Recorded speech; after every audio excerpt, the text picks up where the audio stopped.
ಎಷ್ಟು ದಿನ big boss ಮನೇಲಿ ಇರ್ತೀನಿ ಅನ್ನೋಂಥ ಎಸ್ಟಿಮೇಟ್ ಹಾಕ್ಕೊಂಡು ಅಥವಾ ಎಷ್ಟು ದಿನ ಇರ್ಬೋದು ಅಂತ ಹೋಗಿದ್ರಿ?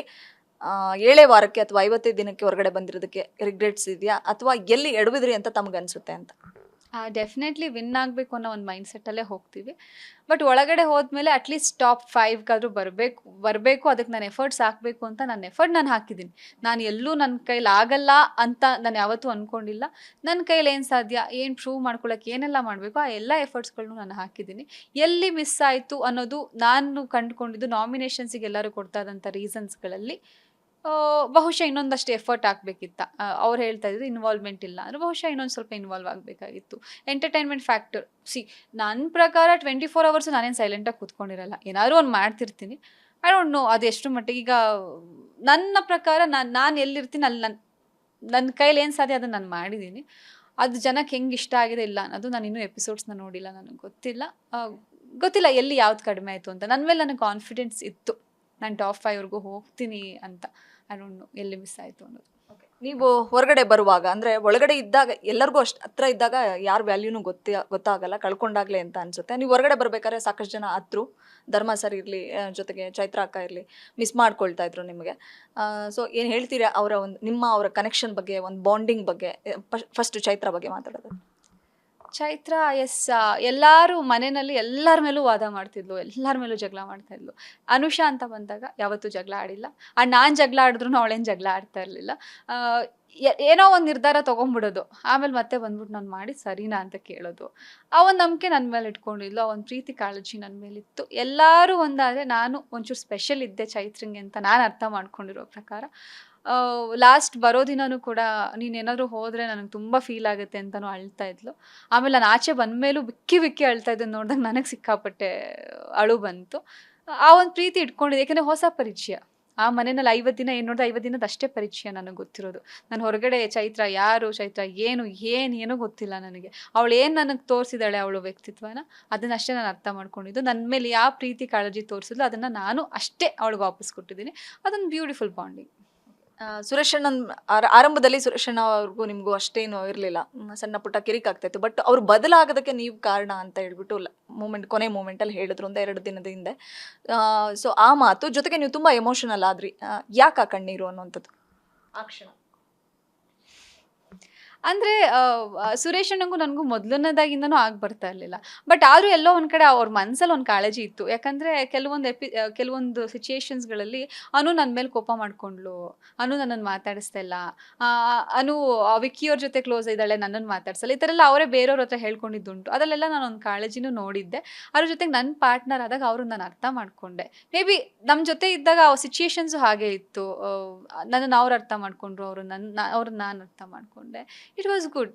ಅನ್ಫಾರ್ಚುನೇಟ್ಲಿ ನಾನು ಆಚೆ ಬರಬೇಕಾಗಿ ಬಂತು. ಬರೋ ಟೈಮಲ್ಲಿ ನನಗೆ ಯಾರ್ಯಾರ ಮಧ್ಯ ಮಿಸ್ಅಂಡರ್ಸ್ಟ್ಯಾಂಡಿಂಗ್ಸ್ ಇತ್ತು ಎಲ್ಲ.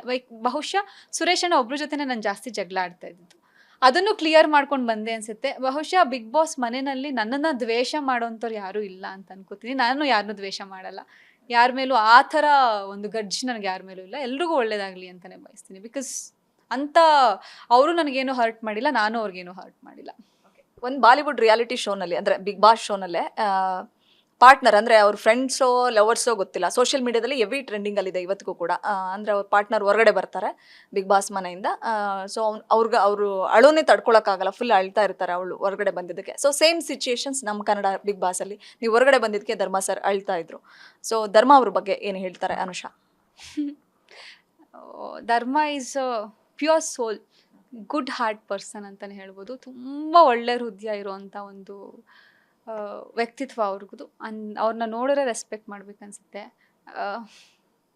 ಸೀರಿಯಸ್ಲಿ 50 ದಿನಗಳವರೆಗೂ ಆ ತಾಳ್ಮೆನ ಅವರು ಮೇಂಟೈನ್ ಮಾಡ್ಕೊಂಬಂದಿದ್ದಾರಲ್ಲ, ಅವ್ರ ರಿಯಲ್ ನೇಚರ್ ಹೊರಗಡೆ ನಾನು ನೋಡಿದ್ದೀನಿ. ಅವರೊಟ್ಟಿಗೆ ಕೆಲಸ ಮಾಡಿರೋದ್ರಿಂದ ಅವ್ರು ಏನು ಇದ್ದರೂ ಆಚೆ ಸೇಮ್ ಧರ್ಮ ಒಳಗಡೆ ಇದ್ದಾರೆ. ಯಾರ ಮೇಲೂ ಅನ್ನೆಸೆಸರಿ ಕೋಪ ಮಾಡ್ಕೊಳ್ಳಲ್ಲ, ಡ್ರಾಮಾ ಮಾಡಲ್ಲ, ಫೇಕ್ ಆಗಿರೋದೇ ಅವ್ರಿಗೆ ಗೊತ್ತಿಲ್ಲ, ಫೇಕ್ನೆಸ್ ಏನು ಅಂದ್ರೆ ಅವ್ರಿಗೆ ಗೊತ್ತಿಲ್ಲ. ಆಮೇಲೆ ಯಾರಿಗೇನೇ ಆಗಲಿ ಫಸ್ಟ್ ಹೋಗಿ ನಿಂತಿರ್ತಾರೆ ಅವ್ರಿಗೆ ಹೆಲ್ಪ್ ಮಾಡಬೇಕು, ಅವ್ರನ್ನ ಚೆನ್ನಾಗಿ ನೋಡ್ಕೋಬೇಕು ಅಂತ. ಪರ್ಟಿಕ್ಯುಲರಾಗಿ ಒಬ್ಬರನ್ನೇ ಅಂತಲ್ಲ, ಪ್ರತಿಯೊಬ್ಬರೂ ಮನೇಲಿರೋ ಪ್ರತಿಯೊಬ್ಬರೂ ಕೇರ್ ಮಾಡ್ತಾರೆ. ಆ ಒಂದು ಗುಣನ ಆ ಮನೇಲಿ ನೋಡಿದ್ದು ಅವರೊಬ್ಬರಲ್ಲೇ. ರಿಯಲ್ ಒಳ್ಳೆ ನೇಚರ್ ಇರುವಂಥ ಜೆಂಟಲ್ ಮ್ಯಾನು ಧರ್ಮ. ಅಳ್ತಿದ್ದು ನೋಡಿ ನನಗೆ ಸಿಕ್ಕಾಪಟ್ಟೆ ನೋವಾಯಿತು. ಯಾಕೆಂದರೆ ನಾನು ಆಚೆ ಬಂದಾಗ ಒಬ್ರು ಕಣ್ಣಲ್ಲಿ ನೀರು ಬಂತು ಅಂತಂದರೆ ಅದು ತುಂಬ ಜೆನ್ಯೂನ್ ಆಗೇ ಇರುತ್ತೆ.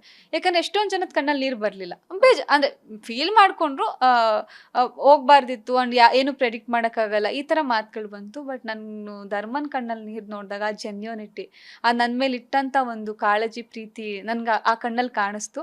ನನಗೂ ಸಿಕ್ಕಾಪಟ್ಟೆ ಅಳು ಬಂದು ನೋಡಿದ ತಕ್ಷಣ ನಾನು ಜೋರಾಗಿ ಹತ್ತಿದ್ದೀನಿ. ಯಾಕೆ ಹಿಂಗಾಯ್ತು, ಅಂದರೆ ಯಾಕೆ ಇಷ್ಟು ಬೇಗ ನಾನು ಹೊರಗೆ ಬಂದೆ, ಇನ್ನೊಂದಷ್ಟೇನೋ ಪ್ರೂವ್ ಮಾಡ್ಕೊಳ್ಳೋದಿತ್ತು, ಇನ್ನೊಂದಷ್ಟು ಮೆಮರೀಸ್ಗಳನ್ನ ಕ್ರಿಯೇಟ್ ಮಾಡೋವಂಥದ್ದಿತ್ತು, ಅದು ನನ್ನ ಕೈಲಿ ಸಾಧ್ಯ ಆಗಲಿಲ್ಲ ಅಂತ ಅನ್ನೋದು ಬೇಜಾರಾಯಿತು. ಈಸ್ ಅ ಸ್ವೀಟ್ ಆರ್ಟ್, ಒಳ್ಳೇದಾಗಬೇಕು ಅವ್ರಿಗೆ, ಆ್ಯಂಡ್ ಅವ್ರಿಗೆ ಕ್ಯಾಲಿಬರ್ ಇದೆ. ಅವ್ರು ಇನ್ನೊಂದು ಸ್ವಲ್ಪ ಮುನ್ನುಗ್ಗಿ, ಅಂದರೆ ಕೆಲವೊಂದು ಕಡೆ ಎಲ್ಲೋ ಒಂದು ಕಡೆ ಬೇರೆಯವ್ರಿಗೇ ಹೇಳ್ತಿರ್ತಾರೆ, ಅಂದರೆ ಅವ್ರು ಮಾಡ್ತಿರ್ಬೇಕಾದ್ರೆ ಅವ್ರು ಮಾಡಲಿ ಅಂತ ಸೈಲೆಂಟ್ ಆಗಿಬಿಡ್ತಾರೆ. ಅದ್ರ ಬದಲು ಅವರು ಮುನ್ನುಗ್ಗಿ ಅವ್ರ ಕ್ಯಾಲಿಬರ್ ಏನು ಅಂತ ಅವ್ರು ಪ್ರೂವ್ ಮಾಡ್ಕೋಬೇಕು, ಅವ್ರು ಗೆದ್ದು ಬರಬೇಕು ಅನ್ನೋದು ನನ್ನ ಆಸೆ. ಇಷ್ಟೊಂದು ರೆಸ್ಪೆಕ್ಟ್ ಇಟ್ಕೊಂಡಿರೋರು, ಇಷ್ಟು ಪ್ರೀತಿ ಅಥವಾ ಅಭಿಮಾನ ತೋರಿಸ್ತಾ ಇರೋ ಅನುಷಾ ಟ್ರಿಗರ್ ಆಗ್ತಾರೆ ಅವ್ರ ಮೇಲೆ. ಆಮೇಲೆ ಅವ್ರು ಬಂದು ಎಷ್ಟು ಸಲ ಸಾರಿ ಕೇಳಿದ್ರು ಕೂಡ ಕ್ಷಮಿಸಲ್ಲ. ನಾನು ಅವಾಗ ಪ್ರತಿ ಸೀಕ್ವೆನ್ಸು ನೋಡಿದ್ದೀನಿ. ನಾನು ನೋಡ್ಬೇಕಾದ್ರೆ ಇಷ್ಟೊಂದು ಕಲ್ ಹೃದಯನ ಎಷ್ಟು ಸಾಫ್ಟ್ ಅನ್ಕೊಂಡಿದ್ದೆ ನಾನು, ಇವ್ರು ಕ್ಷಮಿಸ್ತಾನೆ ಇಲ್ವಲ್ಲ ಗುರು ಅಂತ ಅನ್ಕೋತಾ ಇದ್ದೆ. ಸೊ ಯಾಕೆ ಅಷ್ಟು ಕೋಪ? ಕೆಲವೊಂದು ಸೀಕ್ವೆನ್ಸ್ ನಮಗೆ ತೋರಿಸ್ದೇನೆ ಇರ್ಬೋದು, ಅಲ್ಲಿ ಒಳಗಡೆ 24 hours ನಡೆದಿರೋ ಪೈಕಿ. ಸೊ ಏನು ಹೇಳ್ತಾರೆ ಪರ್ಟಿಕ್ಯುಲರ್ ಅಷ್ಟೊಂದು ಕಲ್ ಹೃದಯನ ಅನುಷಾದು ಅಂತ? ಕಲ್ಹೃದಯ ಅಂಥದ್ದಿಲ್ಲ ನನಗೆ. ಇನ್ಫ್ಯಾಕ್ಟ್ ವಿಕ್ಕಿ ಅವರೆಲ್ಲ ಬಂದು ಮಾತಾಡ್ಸು ಅಂತ ಅಂದಾಗ ಮಾತಾಡಿಸ್ತೀನಿ. ನಂಗೆ ಒಂಚೂರು ಟೈಮ್ ಬೇಕು. ಏನಂದರೆ ಬೇರೆಯವರೆಲ್ಲ ಅಂದಾಗ ನಂಗೆ ಒಂಥರ ಅವ್ರಿಗೂ ಅವ್ರು ಹೇಳಿದ್ದಕ್ಕೆ ಹಂಗೆ ನಾನು ಆನ್ಸರ್ ಮಾಡಿದೆ, ಸುಮ್ಮನೆ ಅದೇ. But when it's comes to Dharma, ನಮ್ಮವರೇ ನಮ್ಮಲ್ಲಿ ಹಿಂಗೆ ಕೂಗಾಡ್ತಿದಾರಲ್ಲ, ನಮ್ಮವರೇ ನಮ್ಮ ಸ್ಟ್ಯಾಂಡ್ ತೊಗೊತಲ್ವಲ್ಲ. ಯಾಕಂದರೆ ಅವತ್ತು ಬೆಳಗ್ಗೆ ನಾನು ಹೇಳಿದ್ದೆ, ಧರ್ಮ ನೀವು ಹೀರೋ ಒಳಗಡೆ ಬಂದಿದ್ದೀರಾ, ಅದನ್ನ ನೀವು ಇನ್ನೂ ಕ್ಯಾರಿ ಮಾಡಬೇಕು. ಅಂದರೆ ಆ ಹೀರೋಯಿಸಮ್ನ ಬಿಟ್ಕೊಡ್ಬೇಡಿ, ಯಾರಿಗೂ ಬಿಟ್ಕೊಡ್ಬೇಡಿ. ನೀವು ನಿಂತ್ಕೊಳ್ಳಿ, ನೀವು ಡಿಸಿಷನ್ನ ತೊಗೊಳ್ಳಿ, ನೀವು ನಿರ್ಧಾರಗಳನ್ನ ತೊಗೊಳ್ಳಿ. ಟಾಸ್ಕ್ ಅಂತ ಬಂದಾಗ ಅಂದರೆ ಈಗ 7 ಜನ ಇರ್ತಾರೆ, ಅದ್ರಲ್ಲಿ 5 ಜನ ಮಾತಾಡಬೇಕು ಅಂತಂದಾಗ 5 ಜನದಲ್ಲಿ ನೀವು ಒಬ್ಬರಾಗಿರಿ. ಈ ಥರ ನಾನು ಹೇಳ್ತಾ ಇರಬೇಕಾದ್ರೆ ಸಾಯಂಕಾಲ ಬಂದ್ಬಿಟ್ಟು ನನ್ನನ್ನು ಡೈರೆಕ್ಟ್ ನಾಮಿನೇಟ್ ಮಾಡಿ ಮನೆಯಿಂದ ಹೊರಗೆ ಹೋಗು ಅಂತ ನೀನು ಅಂದರೆ ನನಗೆ ಬೇಜಾರಾಗಲ್ವಾ?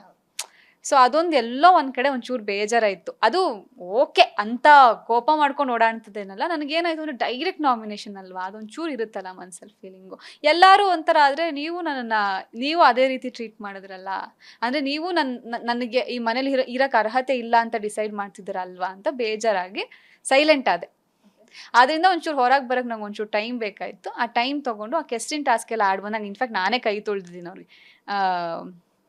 ಕೆಸ್ರು ಆಗ್ಬಿಟ್ಟು ಬಂದಿತ್ತು, ನಾನು ನನ್ನ ಕಾಲನ್ನ ಕೈನ ತೊಳ್ಕೊತಿದ್ದೆ, ಬಂದರು ಎಲ್ಲ ಹಿಂಗೆಲ್ಲ ಕೈ ಮಾಡ್ಕೊಂಡು ಮತ್ತೆ ಮುಟ್ಟಕ್ಕಾಗಲ್ಲ ಅಂತ ಅಂದ್ಬಿಟ್ಟು ನೀರು ಹಾಕಿದೆ ಕೈ ತೊಳ್ಕೊಳ್ಳೋದಕ್ಕೆ. ಅಲ್ಲಿಂದ ಮತ್ತೆ ಮಾತಾಡೋದಕ್ಕೆ ಶುರು ಮಾಡಿದೆ. ಎಲ್ರಿಗೂ ಒಂದು ಕ್ಯೂರಿಯಾಸಿಟಿ, ಒಂದು ಕನ್ಫ್ಯೂಷನ್ನು, ಅದನ್ನ ಎಲ್ಲ ಚಾನಲ್ಗೂ ಕ್ಲಾರಿಟಿ ಕೊಟ್ಟಿರ್ತೀರಿ. ಬಟ್ ನಮ್ಮ ಚಾನಲ್ ಥ್ರೂ ಕೊಡೋದಾದ್ರೆ ಧರ್ಮ ಅನುಷಾಗೆ ಫ್ರೆಂಡಾ ಅಥವಾ ಪಾರ್ಟ್ನರಾ, ಲವ್ವರಾ, ಈ ಥರದ್ದೆಲ್ಲ ಒಂದಿಷ್ಟು ಪ್ರಶ್ನೆಗಳಿದ್ದೇ ಇದೆ. ಸೊ ಅದು ರಿಯಾಲಿಟಿ ಶೋ, ಅಲ್ಲಿ ಕಂಟೆಂಟ್ ಕೊಡಬೇಕಾಗತ್ತೆ ಅಥವಾ ಅದು ಸ್ಕ್ರಿಪ್ಟೆಡ್ಡು, ಈಗಲೂ ಕೂಡ ಕೆಲವ್ರ ಮನಸ್ಥಿತಿ ಇದ್ದೇ ಇದೆ. ಸೊ ಧರ್ಮ ಏನು ಅನುಷಾಗೆ ಅನ್ನುವಂಥದ್ದು ಕ್ವಶನಿಗೆ ಉತ್ತರ ಒಂದು ಹಾನೆಸ್ಟ್ ಫ್ರೆಂಡ್. ಅಂದರೆ ನನಗೆ ಬಿಗ್ ಬಾಸ್ ಮನೆ ಒಳಗಡೆ ಇದ್ದಾಗಲೂ ಕೂಡ ಅಲ್ಲಿ ಏನೋ ಕಂಟೆಂಟ್ ಕೊಡಬೇಕು ಆ ಥರದ್ದೆಲ್ಲ ಯಾವುದೂ ಮೈಂಡ್ ಸೆಟ್ ಇರಲಿಲ್ಲ. ನಂಗೆ ನೋವಾದಾಗ, ನಾನು ಕುಗ್ಗಿದಾಗ ನನಗೆ ಹೆಗಲು ಕೊಟ್ಟಂಥ ಏಕೈಕ ವ್ಯಕ್ತಿ. ಅದಕ್ಕೆ ನಾನು ಯಾವಾಗಲೂ ರೆಸ್ಪೆಕ್ಟ್ ಮಾಡ್ತೀನಿ, ನಾನು ಕೃತಜ್ಞತೆಳಾಗಿರ್ತೀನಿ. ಆ ಒಂದು ಹಾನೆಸ್ಟ್, ಒಂದು ಪ್ಯೂರ್ ಫ್ರೆಂಡ್ಶಿಪ್ ನಮ್ಮಿಬ್ಬರ ಮಧ್ಯೆ ಇದೆ. ಫ್ರೆಂಡ್ಶಿಪ್ ಅಂತ ಹೇಳಿದ್ಮೇಲೆ ಗೊತ್ತಿಲ್ಲ, ಕೆಲವ್ರು ನೋಡೋರ್ಗೆ ಅನ್ಸಿರುತ್ತೆ ಐಶು ಧರ್ಮ ಇಬ್ರು ಚೆನ್ನಾಗಿದ್ದಾಗ ಎಲ್ಲೋ ಒಂಥರ ಪಾಸಿಟಿವ್ ಫೀಲ್ ಆಗ್ತಾ ಇದ್ರು ಅನುಷಾ ಅನ್ನೋಂಥದ್ದು ಕಮೆಂಟ್ ಸೆಕ್ಷನಲ್ಲಿ ನಾವು ಕೇಳಿರೋದು.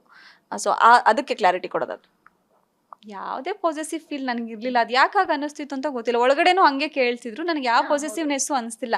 ಇನ್ಫ್ಯಾಕ್ಟ್ ನಾನು ಧರ್ಮ ಅವ್ರಿಗೆ ಹೇಳಿದ್ದೀನಿ, ಅದು ಟೆಲಿಕಾಸ್ಟ್ ಆಗಿದೆಯೋ ಅಲ್ವೋ ಗೊತ್ತಿಲ್ಲ, ನಾನು ಐಶು ಜೊತೆ ಅವ್ರನ್ನ ನೋಡಿದಾಗ ಸ್ವಲ್ಪ ಆ್ಯಕ್ಟಿವ್ ಆಗಿದ್ರು, ಓಡಾಡಿಕೊಂಡು ಕುಣ್ಕೊಂಡು. ಅಂದರೆ ಐಶು ಸ್ವಲ್ಪ ಹಂಗೆ ಇರ್ತಾರಲ್ವ, ಅದೇ ರೀತಿ ಅದೇ ಜೋಡಿ ಟಾಸ್ಕ್ ನನಗೆ ಇಬ್ರಿಗೂ ಹಗ್ಗ ಕಟ್ಟಿದಾಗ ಅವಳೆಲ್ಲೆಲ್ಲಿ ಹೋಗ್ತಾಳೆ, ಇವರೆಲ್ಲ ಕಡೆ ಓಡಾಡ್ತಿರ್ಬೇಕಾಗುತ್ತೆ. ನಾನು ಆ ವಾರದಲ್ಲಿ ಧರ್ಮನ ನೋಡಿದಾಗ ಹಿ ವಾಸ್ ವೆರಿ ಆ್ಯಕ್ಟಿವ್. ನಾನು ಧರ್ಮಂಗೆ ಹೇಳಿದ, ಧರ್ಮ ನೀವು ಐಶು ಜೊತೆ ಇದ್ದು ನೀವು ಆ್ಯಕ್ಟಿವ್ ಆಗಿರ್ತೀರನೇ, ಮೇಕ್ ಯೂಸ್ ಆಫ್ ಇಟ್. ಆರಾಮಾಗಿ ಇಬ್ಬರು ಒಂದು ಎಂಟರ್ಟೈನ್ಮೆಂಟ್ ಏನೋ ಒಂದು ಕೊಡ್ಬೋದು, ಏನೋ ಒಂದು ಕ್ರಿಯೇಟಿವ್ ಆಗಿ ಮಾಡ್ಬೋದು ಅಂತಂದರೆ ನಿಮ್ಗೆ ಎಲ್ಲಿ ಆ ಒಂದು ಆ್ಯಕ್ಟಿವ್ ಆಗಿರೋಕ್ಕೆ ಸಾಧ್ಯ ಮಾಡಿ ಅಂತ ಹೇಳಿದ್ದೀನಿ. ಹಂಗೆ ಹೇಳಿರೋಳು ಹೆಂಗೆ ಅವ್ರ ಜೊತೆ ಇದ್ದಾಗ ನಾನು ಪಾಸಿಟಿವ್ ಫೀಲ್ ಮಾಡ್ತೀನಿ. ಆ ಥರದ್ದೇನಿಲ್ಲ. ಆ್ಯಂಡ್ ಡ್ಯಾನ್ಸ್ ಮಾಡಿದ್ರು, ಎಷ್ಟು ಬ್ಯೂಟಿಫುಲ್ ಆಗಿ ಡ್ಯಾನ್ಸ್ ಮಾಡಿದ್ರು. ರಕ್ಕಮ್ಮ ಸಾಂಗು, ಅದೇ ಸಾಂಗಿಗೆ ನೀವು ಕಿಚನಲ್ಲಿ ಇಬ್ರು ಒಂದು ಸ್ಟೆಪ್ ಹಾಕಿದ್ರಿ. ಹೌದು ಅದು ಅವರೇ ಹೇಳ್ಕೊಡ್ತಾ ಇದ್ರು ಹಿಂಗ್ ಮಾಡಿದೆ ಅಂತ. ನಾನು ಹಂಗಲ್ಲ ಹಿಂಗ್ ಮಾಡ್ಬೇಕು ಅಂತ ನಾನು ಹೇಳ್ತಾ ಇದ್ದೆ. ಈವನ್ ಜಿಮ್ಮಲ್ಲೂ ಮಾಡಿದ್ವಿ. ಸೊ ಐಶ್ವರ್ಯ ಇದು ಮಾಡಿ ಆ ಥರ ಬೀಯಿಂಗ್ ಅನ್ ಆರ್ಟಿಸ್ಟ್ ಆ ಥರದೊಂದು ಪಾಸಿಟಿವ್ ಫೀಲ್ ಇಟ್ಕೊಳಕ್ ಆಗೋದೇ ಇಲ್ಲ. ಯಾಕಂದ್ರೆ ಅವ್ರವರ ಒಂದು ಜಾಬ್ನ ಅವರು ಮಾಡ್ತಾ ಇರ್ತಾರೆ. And is my friend. ನಾನು ಪಾಸಿಟಿವ್ ಫೀಲ್ ಮಾಡೋದ್ರಲ್ಲಿ ಅರ್ಥನೇ ಇಲ್ಲ. ಅಲ್ಟಿಮೇಟ್ಲಿ ಆಸ್ ಅ ಫ್ರೆಂಡ್ ಅವ್ರು ಖುಷಿಯಾಗಿರ್ಬೇಕು, ಅವ್ರಿಗೆ ಒಳ್ಳೇದಾಗಬೇಕು, ಈ ಥರ ಬಯಸ್ತೀನಿ ಹೊರತು ಅವ್ರು ಚೆನ್ನಾಗಿರೋದನ್ನ ನೋಡಿ ನಾನು ಪಾಸಿಟಿವ್ ಫೀಲ್ ಮಾಡೋದು, ಜಲಸ್ ಫೀಲ್ ಮಾಡೋದು ಚಾನ್ಸೇ ಇಲ್ಲ. ಗ್ಯಾರಂಟಿ ನ್ಯೂಸ್, ಸುದ್ದಿ ಖಚಿತ, ನ್ಯಾಯ ನಿಶ್ಚಿತ.